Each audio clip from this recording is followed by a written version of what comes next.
Hey guys, it's Miharu, and it's finally review time for the Spyro Reignited trilogy. Now, instead of being like everyone else and just reviewing all 3 games as a whole, I decided to make separate videos to allow me to go more into detail when discussing the comparisons between the new versions and their original counterparts. So with that said, let's take a look at Spyro the Dragon Reignited.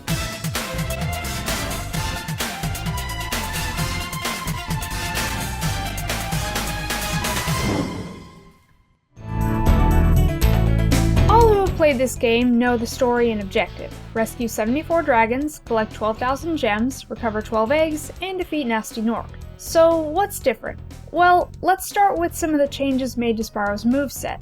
The moves themselves remain the same, jumping, gliding, flaming, charging, and rolling, but those of you who know the original game well and are familiar with how it controls will notice that things feel a bit different here. For one, Spyro is a lot more slippery in his movements. Not so much that he feels out of your control, but he is quicker and has a bounce in his step. The height of his jump actually depends on if you press or hold the jump button. This is important when it comes to gliding, because in this version you might find yourself more often than not unable to make certain glides that were easy in the original. I found that getting a head start with a charge actually helps, and even if you don't quite make it, a new feature in Reignited has Spyro do an automatic hover at the edge of platforms, which will end up saving your life in most situations. The speed of Spyro's flame is also faster and seems to have less range, making flight levels especially a bit of a pain as you may have some trouble hitting chests or planes. Supercharging in particular can pose a real problem if you're not careful. Reignited implemented a different mechanic that has you build up speed as you run,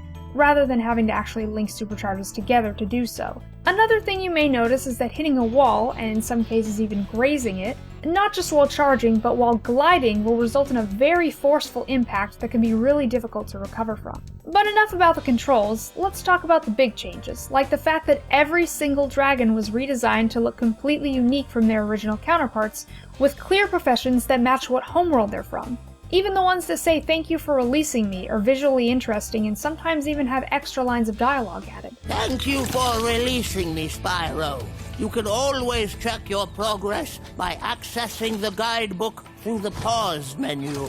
If you're interested in knowing my personal favorites, please click the link above.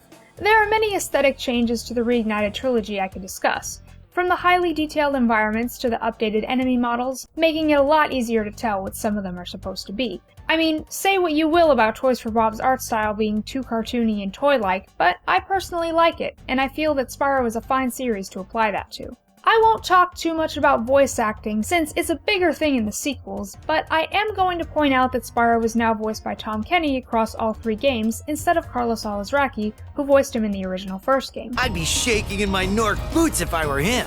And of course, he does an excellent job. His delivery is a bit different here and there, and you can definitely tell his interpretation of the character is much nicer than what was originally intended, but it's still a solid performance that matches great with the cute new animations. And on that note, the balloonists and fairies actually have voices now as well. I can't believe how fast you found so much stolen treasure. Hop aboard for the Magic Crafter's world if you're ready. As for my thoughts on the music, it's still good. While I prefer the original overall, the instrumental changes give this version its own feel, especially in levels like Twilight Harbor, which most of us already weren't exactly happy with due to the decision to replace the actual guns with Splatoon guns. Okay, it was actually revealed to be chemical warfare, and to be completely honest, it doesn't make the level any less difficult. But despite the differences, does it still retain the charm that made Spyro great in the first place? I would say so. It's less natural in some areas due to it being a recreation, but it's a beautiful and pretty faithful one. The creative liberties taken shouldn't be any reason to dismiss it. The core gameplay and fun factor still remain, and I highly recommend those of you on the fence about it to look past the surface and give it a try. That's gonna do it for this video, guys. What did you think of Spyro the Dragon Reignited as compared to the original? As always, don't forget to subscribe and follow me on Twitter, and I will see you next time. Until then, this is Miharu, signing off.